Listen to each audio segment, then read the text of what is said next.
প্রিয় ছাত্রছাত্রীবৃন্দ, আশা করছি সবাই ভালো আছো।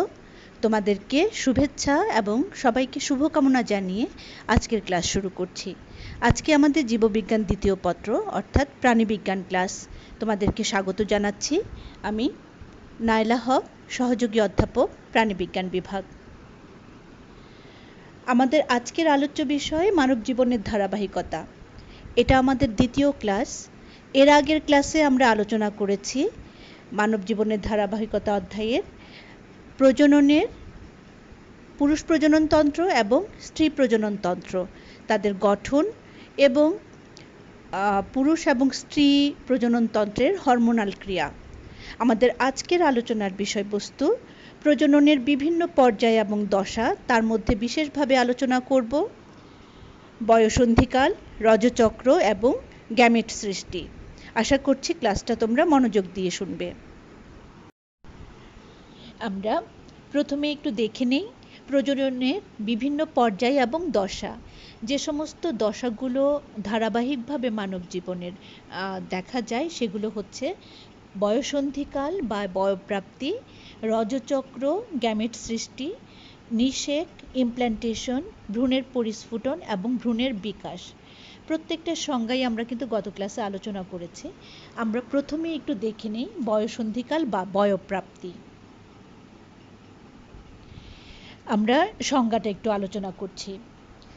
জীবনের যে পর্যায়ে নারী এবং পুরুষের গৌণ যৌন বৈশিষ্ট্যের উদ্ভব সহ প্রজননতন্ত্রের অঙ্গগুলো সক্রিয় হয় তাকে বয়ঃসন্ধিকাল বলে। খুব কঠিনভাবে বললাম, আর যদি সহজভাবে বলি তাহলে বলতে পারি যেসব বৈশিষ্ট্য একটা বাচ্চা ভূমিষ্ঠ হওয়ার সময় থাকে না, অর্থাৎ শিশু ভূমিষ্ঠ হওয়ার সময় যেসব বৈশিষ্ট্য থাকে না, কিন্তু কিছু হরমোনের প্রভাবে একটা নির্দিষ্ট বয়সের সময় ছেলে এবং মেয়েদের শরীরে কিছু পরিবর্তন হয়। এই যে পরিবর্তনগুলি হয় তাকেই বলা হয় হলো, যে সময় এই পরিবর্তনগুলো হয় তাকে বলা হয় বয়ঃসন্ধিকাল। এখানে একটু বলতে পারি যে একজন শিশু কিশোর বিশেষজ্ঞ ছিলেন যার নাম জেমস এম টেনার। উনি প্রথম মানবদেহে এসব পরিবর্তনের বৈজ্ঞানিক ব্যাখ্যা প্রদান করেন। উনার নাম অনুসারেই বয়ঃসন্ধিকালে ছেলে মেয়েদের দেহে যেসব পরিবর্তন ঘটে তাদের বলা হয় টিনার দশা। আমরা একটু লক্ষ্য করব যে বয়ঃসন্ধিকালীন বয়স হচ্ছে ছেলেদের ক্ষেত্রে ধরা হয় 13 থেকে 15 বছর, আর মেয়েদের ক্ষেত্রে 11 থেকে 13 বছর বয়সেই সাধারণত বয়ঃসন্ধিকালীন সময় হিসাবে বিবেচনা করা হয়। এখানে কয়েকটি হরমোন কাজ করে, তার মধ্যে পিটুইটারি গ্ল্যান্ড থেকে নিঃসৃত follicle stimulating hormone, luteinising hormone, তারপর সেক্স কর্টিকয়েড হরমোন, এগুলো কিন্তু বিশেষভাবে ভূমিকা পালন করে। আর এই বয়ঃসন্ধিকালীন সময়েই ছেলেদের শুক্রাণু তৈরি হওয়া শুরু হয় এবং মেয়েদের ডিম্বাণু তৈরি হওয়া শুরু হয়। কাজে এই দুইটা ক্ষেত্রে, ছেলেদের ক্ষেত্রে টেস্টোস্টেরন এবং মেয়েদের শুক্রাণু সৃষ্টিতে সাহায্য করে, এবং মেয়েদের ক্ষেত্রে ইস্ট্রোজেন এবং প্রোজেস্টেরন হরমোন ডিম্বাণু সৃষ্টিতে প্রত্যক্ষভাবে সাহায্য করে। আমরা বয়ঃসন্ধিকালীন সম্পর্কে একটু স্বাভাবিক ধারণা নিলাম। আমরা এরপরে দেখব বয়ঃসন্ধিকালীন ছেলে মেয়েদের শরীরে কি কি পরিবর্তন হতে পারে। আমরা এখানে বয়ঃসন্ধিকালীন পরিবর্তন সমূহ নিয়ে একটু আলোচনা করব। আর কারণ বয়ঃসন্ধিকালীন পরিবর্তনকে আমরা 3টা ভাগে ভাগ করেছি: দৈহিক, শারীরবৃত্তিক এবং মানসিক। আমরা একটু ধারাবাহিকভাবে একটা চার্ট আকারে দিয়েছি, আশা করছি যে এটাতে বুঝতে পারছো। কিন্তু বিশেষভাবে কয়েকটি কথা না বললেই না। যেমন একটা শিশু অবস্থা থেকে যখন একটা ছেলে বা মেয়ে একটা বড় হতে থাকে, তাদের কিছু হরমোনের প্রভাবে যখন তাদের শরীরে কিছু পরিবর্তন হতে থাকে, তখন কয়েকটি জিনিস চোখে পড়ে। যেমন ছেলে মেয়ে উভয়েরই দ্রুত উচ্চতা এবং ওজন বাড়ে, সবারই স্থায়ী দাঁত উঠতে শুরু করে, বিশেষত ছেলেদের ক্ষেত্রে দাড়ি গোঁফগুলো উঠতে থাকে, এটা হচ্ছে চোখে পড়ে। আর মেয়েদের ক্ষেত্রে রজচক্র শুরু হয়। প্রথম রজচক্রকে বলা হয় ম্যানার্চি। এছাড়া ছেলেদের গলার স্বরে বা ভোকাল কর্ডের পরিবর্তনের কারণে কণ্ঠস্বর ভারী হয়, গভীর হয়। আর এছাড়া মেয়েদের কিন্তু গলার স্বরে তেমন পরিবর্তন হয় না, কারণ শুধুমাত্র দেহে নারী সুলভ কমনীয়তা আসে। আর এখানে একটু বিশেষ করে আমি বলতে চাই মানসিক পরিবর্তনের কথা, কারণ অনেক ছেলে মেয়েরই দেখা যায় যে এদের ঘন ঘন মেজাজ পরিবর্তন হয়। কেউ খুব হইচই করতে পছন্দ করে, অথবা কেউ খুব একা থাকতে পছন্দ করে। অনেক ছেলে মেয়ের ক্ষেত্রে দেখা যায় যে খুব মানসিক অস্থিরতা দেখা দেয়, দ্বিধাদ্বন্দ্ব বা হতাশা বা শারীরিক যে পরিবর্তনগুলো হয়, এটাতে অনেকের মনে নানা রকম প্রশ্ন জাগে, দ্বিধাদ্বন্দ্ব কাজ করে, অনেকের হতাশা দেখা দেয়। তো এই সময়টাতে আসলে খুব অভিভাবকদের উচিত খুব লক্ষ্য করা, কারণ বয়ঃসন্ধিকালীন সময়ে যে সংকটটা সৃষ্টি হয় এটা কিন্তু অনেক সমস্যা ডেকে নিয়ে আসতে পারে। আগে যখন আমাদের সময়ে, বিশেষ করে তোমার বাবা মাদের সময়ে, তখন প্রত্যেকটা বাসাতেই সন্তান সংখ্যা থাকতো বেশি, আর এছাড়া আত্মীয় স্বজন বেড়াতে আসতো অনেক, কাজেই অনেকের সাথে মেলামেশা হতো। তখন সন্তানদের মধ্যে কিন্তু এই একা থাকার প্রবণতাটা চাইলেও সম্ভব ছিল না, কারণ অনেকের সাথে মিশে সেই সময়টা কেটে যেত। কিন্তু এখন দেখা যাচ্ছে বর্তমান সময়ে অনেকেরই বাসায় একটা সন্তান বা একা থাকছে, অথবা কারো খুব বেশি হলে দুটো সন্তান থাকছে। আত্মীয় স্বজনের এখন কিন্তু একক পরিবার, একান্নবর্তী পরিবারে কেউ বড় হয় না তেমন। কাজেই ছেলে মেয়েদের মধ্যে এই জিনিসগুলো একটু বেশি চোখে পড়ে, যে হতাশা বা একাকিত্ব, এই জিনিসগুলো তাদের উপর অনেক বেশি প্রভাব ফেলে। আর অনেক ছেলে মেয়ের মধ্যে এ সময় না খাওয়ার প্রবণতা দেখা যায়, আর বাইরের খাবারের প্রতি তোমাদের বেশি আগ্রহ দেখা যায়। তো এগুলোর দিকে অভিভাবকদের অবশ্যই নজর রাখতে হবে, কারণ এই মানসিক সমস্যাগুলো বা পরিবর্তনগুলোকে সহজভাবে মেনে নেওয়ার জন্য এখানে একটা গুরুত্বপূর্ণ ভূমিকা পালন করতে পারেন বাবা মা। কাজেই এই ব্যাপারগুলো আসলে, আর তোমরা যেহেতু এটা পড়ছো, কারণ তোমরাও বুঝবে, কারণ এই হরমোনের প্রভাবে যে পরিবর্তনগুলো তা নিজেকেই কন্ট্রোল করার মতো যেন বিজ্ঞানের ছাত্র হিসাবে তোমাকেই বুঝতে হবে। আচ্ছা, আমরা এই বয়ঃসন্ধিকালীন পরিবর্তন সম্পর্কে একটু আলোচনা করলাম। এরপরে আমরা পরবর্তী স্লাইডে যাচ্ছি। আমরা এবার দেখব রজচক্র। রজচক্র মেয়েদের শরীরে ঘটে। এই চক্র প্রজননের সাথে সক্রিয়ভাবে জড়িত। আমরা রজচক্রের সংজ্ঞা যদি দেখি, একটু খেয়াল করো। বয়ঃপ্রাপ্ত নারীর সমগ্র যৌন জীবনে প্রায় নিয়মিত গড়ে 28 দিন পর পর জরায়ু থেকে রক্ত, মিউকাস, এন্ডোমেট্রিয়ামের ভগ্নাংশ এবং ধ্বংসপ্রাপ্ত অনিষিক্ত ডিম্বাণুর চক্রীয় নিষ্কাশনকে বলা হয় রজচক্র। অর্থাৎ যে প্রক্রিয়ায় চক্রাকারে রজস্রাব হয় তাকে বলা হয় রজচক্র। আমরা জানি যে গোনাডোট্রপিক হরমোনের প্রভাবে বয়ঃসন্ধিকালীন সময়ে 12 থেকে 15 বছর বয়সে এই চক্রের সূত্রপাত ঘটে, এবং সারা জীবনে প্রায় 45 থেকে 50 বছর বয়স পর্যন্ত এই চক্রটা অব্যাহত থাকে। দেখা যায় যে গর্ভকালীন সময়ে এই চক্র সাময়িকভাবে বন্ধ থাকে। আমরা জরায়ুর অন্তঃস্তরের পরিবর্তনের উপর ভিত্তি করে এই চক্রকে 4টি ভাগে ভাগ করতে পারি। খেয়াল করো, নিরাময় পর্ব, বৃদ্ধি পর্ব, প্রাক রজস্রাবীয় পর্ব এবং রজস্রাবীয় বা ব্লিডিং পর্ব। আমরা যদি একটু সংজ্ঞাগুলো জেনে নিই, তাহলে দেখব যে একটা রজচক্র শেষ হওয়ার পর প্রায় সাথে সাথেই পরবর্তী চক্র যে শুরু হয়, সেই সময় জরায়ু গাত্রের যে এন্ডোমেট্রিয়াম থাকে তা পুনর্গঠিত হয়ে স্বাভাবিক অবস্থায় ফিরে আসে। এই সময়টাকে বলা হয় নিরাময় পর্ব। এর স্থায়িত্বকাল হয় একটা রজস্রাব শুরুর 3 দিন পর থেকে 6ষ্ঠ দিন পর্যন্ত। তারপর আমরা দেখছি বৃদ্ধি পর্ব।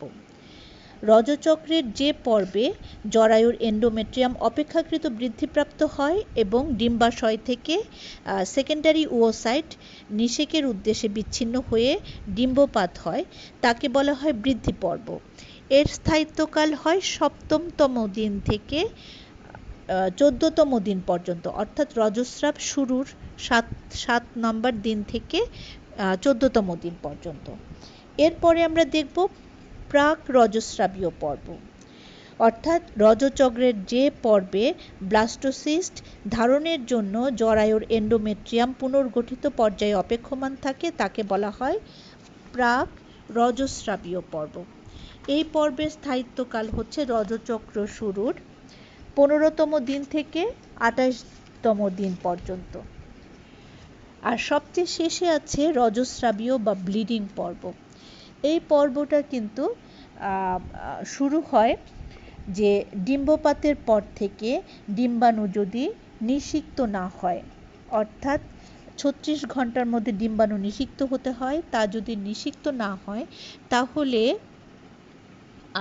২৬তম দিনে ওই কর্পাস লুটিয়ামের সাথে কর্পাস লুটিয়ামও ভেঙে যায় এবং অন্যান্য এই যে এন্ডোমেট্রিয়ামের রক্তনালীগুলো ফেটে যায়, এন্ডোমেট্রিয়ামের প্রাচীরটা অর্থাৎ জরায়ুর প্রাচীরটা ফেটে যায়, সেখান থেকে রক্ত, মিউকাস এবং কর্পাস লুটিয়ামের খণ্ডাংশ এগুলো একসাথে বের হয়ে যোনিপথে শরীর থেকে বের হয়ে যায়। এই সময়টাকে বলা হয় ব্লিডিং পর্ব বা রজস্রাবীয় পর্ব। তাহলে আমরা সংজ্ঞাগুলো জানলাম, এখন একটু ছবির সাথে দেখব। আমরা চিত্রের সাহায্যে কিন্তু রজচক্রকে ব্যাখ্যা করতে পারি। উপরের অংশটা দেখতে পাচ্ছ, এটা হচ্ছে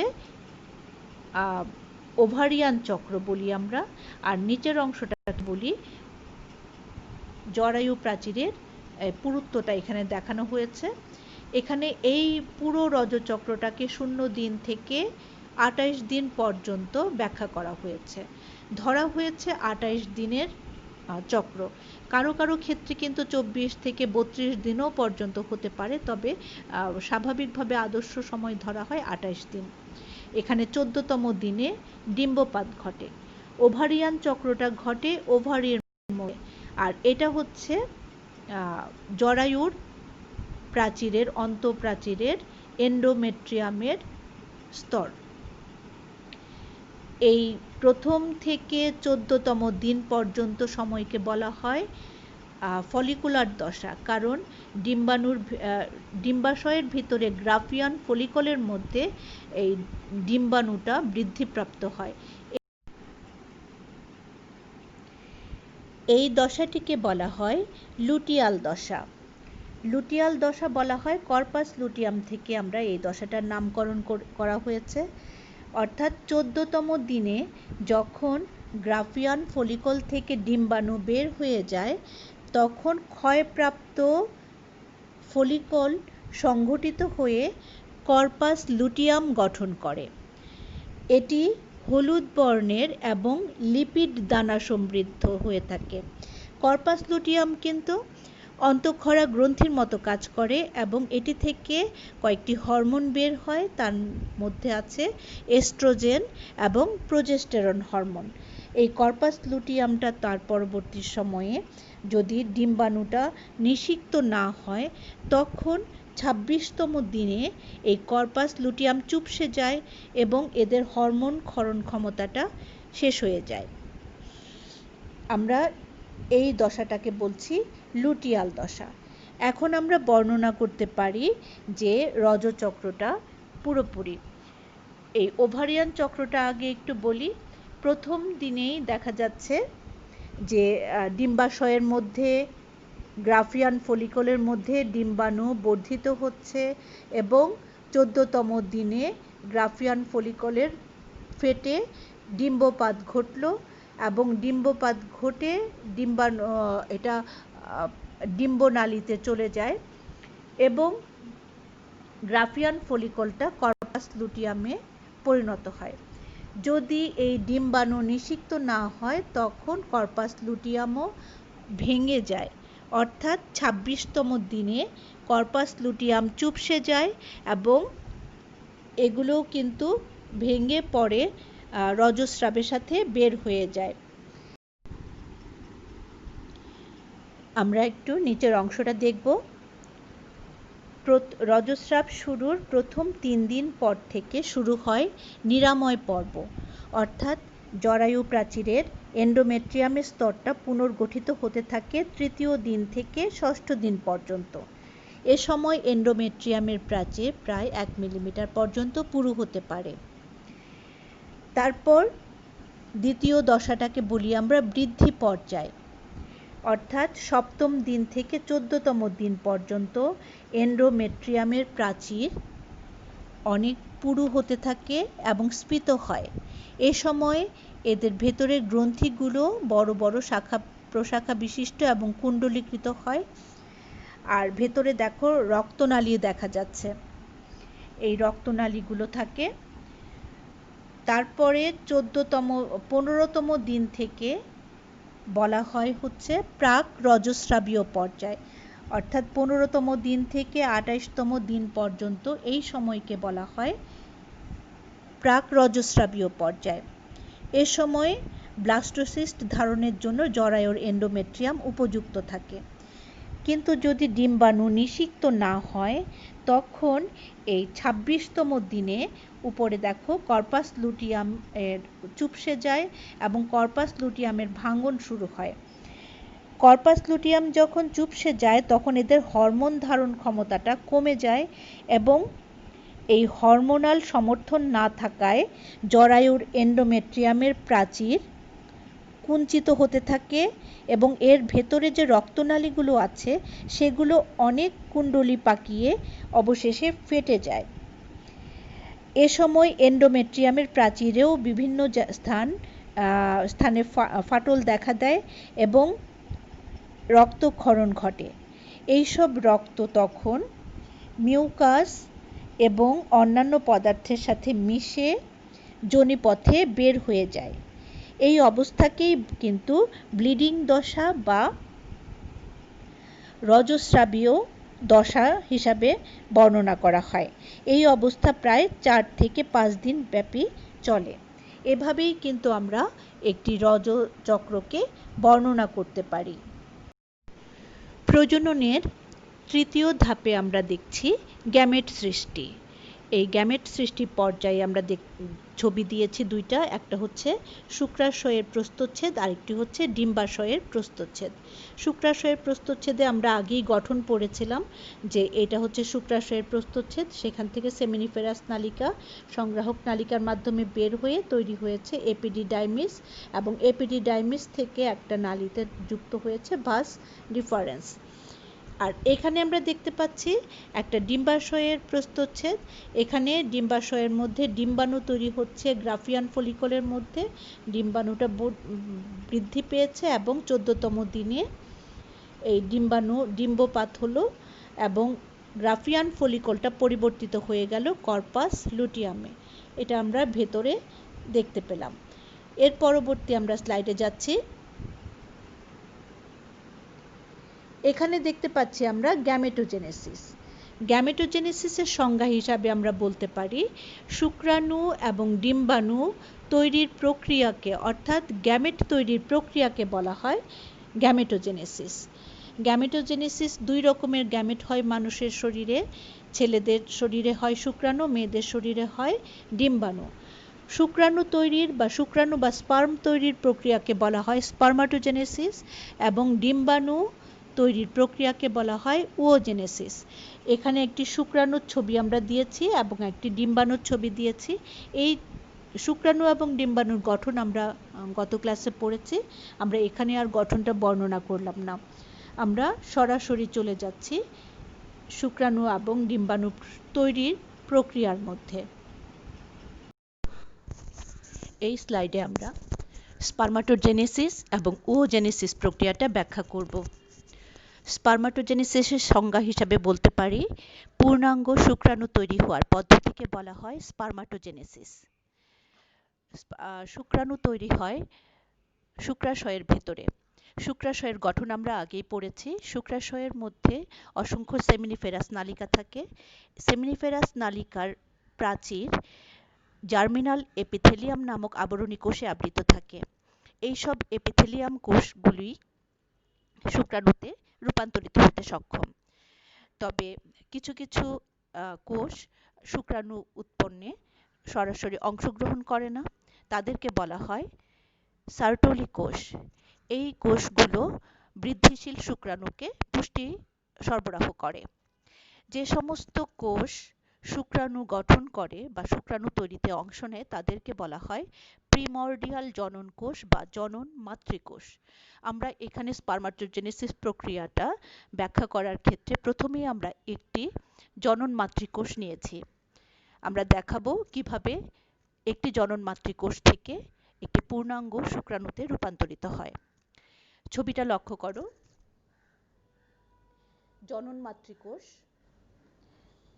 টুয়াইস n সংখ্যক ক্রোমোজোম সহ, এবং এই জনন মাতৃকোষ থেকে প্রথমে আমরা এই প্রক্রিয়াকে তিনটি ভাগে ভাগ করব: সংখ্যা বৃদ্ধি পর্যায়, বৃদ্ধি পর্যায় এবং পূর্ণতা পর্যায়।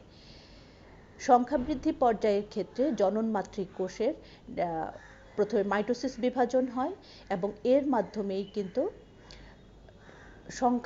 কোষের সংখ্যা বৃদ্ধি পায়, অর্থাৎ একটি থেকে দুটি, দুটি থেকে চারটি। যে কোষগুলো তৈরি হয় সবাই হচ্ছে ডিপ্লয়েড এবং এদেরকে বলা হয় স্পারমাটোগোনিয়া। এই স্পারমাটোগোনিয়াগুলো বহুবচনে বলি, একবচনে যদি বলি তাহলে বলবো স্পারমাটোগোনিয়াম। যে কোনো একটি স্পারমাটোগোনিয়ামকে পরবর্তী পর্যায়ে যেতে অর্থাৎ বৃদ্ধি পর্যায়ে যায় এবং একটি স্পারমাটোগোনিয়াম থেকে একটি প্রাইমারি স্পারমাটোসাইটে পরিণত হয়। এক্ষেত্রে এরা সার্টোলি কোষগুলো থেকে প্রচুর পরিমাণে পুষ্টি পদার্থ গ্রহণ করে নিউক্লিয়াসের আকার বৃদ্ধি পায় এবং কোষের আকারটা বৃদ্ধি পায় এবং এরা হচ্ছে ডিপ্লয়েড এবং এদেরকে বলা হয় প্রাইমারি স্পারমাটোসাইট। এই পর্যায়টাকে হচ্ছে বৃদ্ধি পর্যায়। এর পরবর্তী পর্যায় হচ্ছে পূর্ণতা পর্যায়। এই পূর্ণতা পর্যায়ের ক্ষেত্রে দেখা যায় এই ডিপ্লয়েড প্রাইমারি স্পারমাটোসাইটটা মিওসিস বিভাজনের মাধ্যমে সেকেন্ডারি স্পারমাটোসাইটে পরিণত হয়। এই সেকেন্ডারি স্পারমাটোসাইটের বৈশিষ্ট্য হচ্ছে এরা হ্যাপ্লয়েড। সেকেন্ডারি স্পারমাটোসাইট থেকে পরবর্তীতে আবার মিওসিস 2 বিভাজন হয় এবং এই যে কোষগুলো তৈরি হয় এরাও সবাই হ্যাপ্লয়েড। এদেরকে বলা হয় স্পারমাটিড। এই স্পারমাটিডের ক্ষেত্রে দেখা যায় এরা হচ্ছে নিশ্চল গোলাকার এবং এই স্পারমাটিড তৈরি হওয়ার পর স্পারমাটিড যে প্রক্রিয়ায় রূপান্তরের মাধ্যমে সচল শুক্রাণুতে পরিণত হয় তাকে বলা হয় স্পারমিওজেনেসিস। এক্ষেত্রে স্পারমিওজেনেসিস প্রক্রিয়ায় শুক্রাণুতে কিছু রূপান্তর ঘটে, অর্থাৎ এই স্পারমাটিডের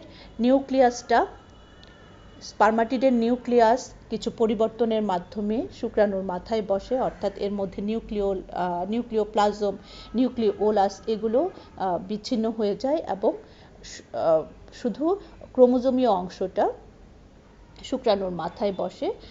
তারপর স্পারমাটিডের মধ্যে যে গলগি বডি থাকে তা শুক্রাণুর মাথায় টুপির মতো অ্যাক্রোসোম তৈরি করে। দুইটি সেন্ট্রিওলের একটি নিউক্লিয়াসের নিচে ক্রোমোজোমের নিউক্লিয়াসের নিচে বসে এবং আরেকটি অক্ষীয় সূত্র তৈরি করে। মাইটোকন্ড্রিয়াগুলো শুক্রাণুর মধ্যখণ্ড তৈরি করে এবং এই মধ্যখণ্ডের মাধ্যমে এরা কিন্তু শুক্রাণু সচল থাকে। এভাবেই কিছু পরিবর্তনের মাধ্যমে বা রূপান্তরের মাধ্যমে পূর্ণতা পর্যায়ে একটি নিশ্চল স্পারমাটিড থেকে একটি সচল স্পার্ম বা শুক্রাণুতে রূপান্তরিত হয়। এইভাবেই আমরা স্পারমাটোজেনেসিস প্রক্রিয়াটা ব্যাখ্যা করতে পারি। এর পরবর্তীতে আমরা যাব ওওজেনেসিস প্রক্রিয়ায়। ওওজেনেসিস প্রক্রিয়াতে ডিম্বাশয়ে ডিম্বাণু তৈরি হয়। আমরা ডিম্বাশয়ের প্রস্থচ্ছেদ আগেই দেখেছি। ডিম্বাশয়ের মধ্যেও থাকে প্রিমর্ডিয়াল সেল অর্থাৎ জনন মাতৃকোষ। ডিম্বাণু প্রাচীরের জনন মাতৃকোষ থেকেই ডিম্বাণু তৈরি হয়। তবে ডিম্বাণু তৈরির প্রক্রিয়ায় ক্ষেত্রে আমরা দেখি যে ডিম্বাণুর চারপাশে ফলিকল কোষ জমা হয়ে গ্রাফিয়ন ফলিকল তৈরি করে এবং সেই গ্রাফিয়ন ফলিকলের মধ্যেই ডিম্বাণু বৃদ্ধি পায়। এখানে আমরা যদি ব্যাখ্যা করি এই প্রক্রিয়াটাকেও আমরা তিনটি ধাপে ভাগ করতে পারি: সংখ্যা বৃদ্ধি পর্যায়, বৃদ্ধি পর্যায় এবং পূর্ণতা প্রাপ্তি পর্যায়। আমরা প্রথমেই দেখছি একটি জনন মাতৃকোষ থেকে কিভাবে মাইটোসিস বিভাজনের মাধ্যমে সংখ্যা বৃদ্ধি হচ্ছে। এবং যখন এটা স্পারমাটোজেনেসিস প্রক্রিয়ার মতোই যখন সংখ্যা বৃদ্ধি হয় তখন আমরা এই কোষগুলোকে বলি উওগোনিয়া। আর একবচনে যদি বলি তাহলে বলবো উওগোনিয়াম। একটি উওগোনিয়াম থেকে তারপর বৃদ্ধি পায়। এখানে বৃদ্ধি পাওয়ার ক্ষেত্রে কিছু বিশেষত্ব আছে, যেমন সার্টোলি কোষ থেকে এখানে প্রচুর পরিমাণে পুষ্টি পদার্থ গ্রহণ করে ডিম্বাণু আকৃতিতে অনেক বড় হয়, যার নাম হয় প্রাইমারি উওসাইট। এটাও কিন্তু ডিপ্লয়েড, অর্থাৎ ক্রোমোজোম সংখ্যা জোড় থাকে। এই প্রাইমারি উওসাইট অবস্থায় এদের শরীরে কুসুম অর্থাৎ এদের সাইটোপ্লাজমে কুসুমের উপস্থিতি লক্ষ্য করা যায়। এবং এই কুসুম কিন্তু পরবর্তীতে ভ্রূণের বিভাজনে বা ভ্রূণের বৃদ্ধিতে গুরুত্বপূর্ণ ভূমিকা পালন করে। এই প্রাইমারি উওসাইট পরবর্তী পর্যায়ে পূর্ণতা পর্যায়ে দেখা যায় মিওসিস বিভাজনের মাধ্যমে বিভাজিত হয়। তবে এক্ষেত্রে লক্ষণীয় হচ্ছে যে এদের বিভাজন হয় অসম, অর্থাৎ একটি কোষ হয় আকৃতিতে বড় এবং আরেকটি কোষ হয় আকৃতিতে খুব ছোট, অর্থাৎ নিউক্লিয়াস শুধু বিভাজন হয়, তাকে বলা হয় পোলার বডি। আর যেটি আকৃতিতে বড় থাকে তাকে বলা হয় সেকেন্ডারি উওসাইট। পূর্ণতা পর্যায়ে যে সেকেন্ডারি উওসাইট তৈরি হলো তা আবার দুটি অসম বিভাজনে বিভাজিত হয়। একটিকে বলা হয় উওটিড, আরেকটিকে বলা হয় পোলার বডি। এই যে উওজেনেসিস প্রক্রিয়ায় পোলার বডিগুলো তৈরি হয়, এগুলো পরবর্তীতে ধ্বংস হয়ে যায়, নষ্ট হয়ে যায়। আর উওটিডটা হ্যাপ্লয়েড এবং এই উওটিডই পরবর্তীতে ওভাম বা ডিম্বাণুতে রূপান্তরিত হয়। তবে এই ক্ষেত্রে বলা যায় যে শুক্রাণুর মতো ডিম্বাণুর রূপান্তরটা খুব বেশি বড় কিছু হয় না বা বেশি কিছু হয় না। তবে এই উওটিডের মধ্যে সামান্য কিছু পরিবর্তন হয় এবং এর চারপাশে প্রাইমারি আবরণ বা জোনা পেলুসিডা তৈরি হয়, তার চারপাশে আরেকটি সেকেন্ডারি আবরণ বা করোনা রেডিয়াটা তৈরি হয় এবং একটি ডিম্বাণুতে এটা পরিণত হয়। এভাবেই আমরা উওজেনেসিস প্রক্রিয়াটাকে ব্যাখ্যা করতে পারি। আমরা কিন্তু স্পারমাটোজেনেসিস এবং উওজেনেসিস প্রক্রিয়া বিস্তারিতভাবে আলোচনা করলাম। আশা করছি বুঝতে পেরেছ। প্রজননতন্ত্রের অর্থাৎ মানব জীবনের ধারাবাহিকতার অন্যান্য কিছুগুলো অংশগুলো আমরা পরবর্তীতে আরেকটি ক্লাসে আলোচনা করব। সবাইকে আবারও শুভকামনা জানিয়ে এবং তোমাদের সবাইকে বলবো যে স্বাস্থ্যবিধি মেনে চলবে, সবাই ভালো থাকবে। ধন্যবাদ।